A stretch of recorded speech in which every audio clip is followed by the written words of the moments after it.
Hello friends, welcome back to my channel. இன்றைக்கி நம்ம தீபாவளி பலகாரம் அதிரசம் செய்ய போகிறோம்.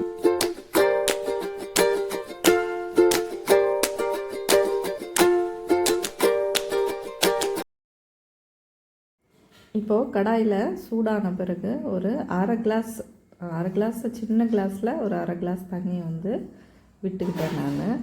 அது நல்லா சூடான பிறகு நம்ம இது டெமரிஸ்ன்ற பெரம்பூரில் டெமரிஸு அது அங்கே தான் வாங்கினோம்.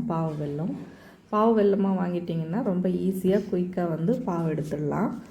அந்த பாவுக்கு நம்ம இடித்து போடணும்னு அவசியம் இல்லை. இப்போ நல்லா வெல்லம் கரைச்சலாகுது. இது பதத்துக்கு வரத்துக்கு நம்ம தண்ணியில் விட்டு பார்க்கணும். நல்லா கிளறி விட்டுக்கிட்டே இருங்க. கட்டி விட்டு இல்லாமல் வெல்லம் நல்லா திரண்டு வரும்போது நம்மளுக்கு அந்த பாவு கரெக்டான பதத்தில் வந்துடும். நல்லாவே கலக்கி விட்டுக்கிட்டே இருங்க.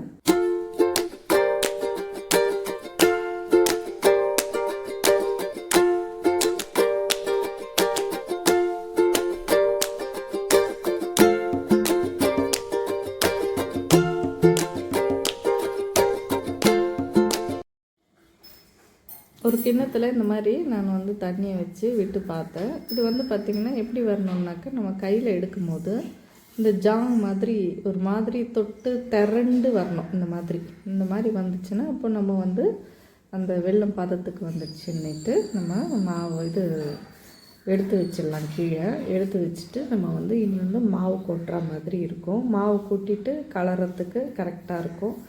இறக்கிடுங்க. இறக்கிட்டு இந்த வெல்லத்தை வடிகட்டிடுங்க. நம்ம அந்த காய்ச்சல்ன பாகை வடிகட்டிட்டிங்கனாக்கா அதில் மண் ஏதாச்சும் இருந்தாலும் அது ஃபுல்லாக வெளியே வந்துடும். நம்ம அது பிறகு மாவு கொட்டி கிளறத்துக்கு கரெக்டாக இருக்கும்.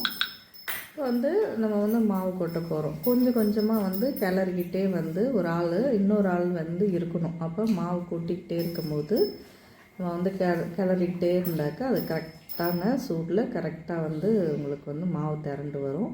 அது கூட நான் சுக்கு ஏலக்காய் பொடியும் இதில் சேர்த்துக்கிட்டேன். இப்போ மாவு போட ஸ்டார்ட் பண்ணிட்டாங்க. இப்போ நம்ம அப்படியே கையை விடாமல் கிளறிக்கிட்டே இருக்கணும்.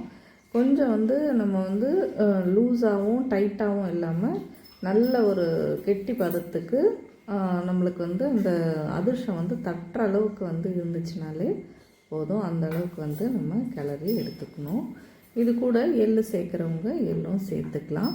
நான் ஏலக்காய் பொடியும் நான் சுக்கும் சேர்த்துருக்கேன். அதுக்குள்ளே எங்கள் குட்டி பையன் என்ன பண்ணுறோன்றதை பார்த்துக்கிட்டே இருக்கிறான். என்னதான் இது நம்மளை ஏதோ ஒன்று இருக்குது நம்மளுக்கு கொடுக்காமையே இவங்க பாட்டுக்கு இவங்க பண்ணிகிட்டு இருக்காங்கன்னு பார்த்துக்கிட்டே இருக்கான். பார்த்துக்கிட்டே இருக்கட்டும்னுட்டு நம்ம இப்போ மாவு இந்த பதத்தில் வந்தாச்சு. இப்போது தட்டி பார்த்தோன்னே கரெக்டாக இருக்கும். நான் ஒரு கவரில் கொஞ்சம் எண்ணெயை விட்டு மாவை நல்லா இந்த மாதிரி தட்டிக்கோங்க. உங்களுக்கு தகுந்த மாதிரி பெருசும் சின்னதுமாக இல்லாமல் ஒரே ரவுண்டாக பார்த்து தட்டிட்டு கொஞ்சம் சூடான பிறகு எண்ணெயில் போட்டிங்கன்னா ஒரு பூரி மாதிரி உப்பி மேலே வரணும். அப்போ வந்துச்சுன்னா நம்ம பாவு எடுத்தது கரெக்டு.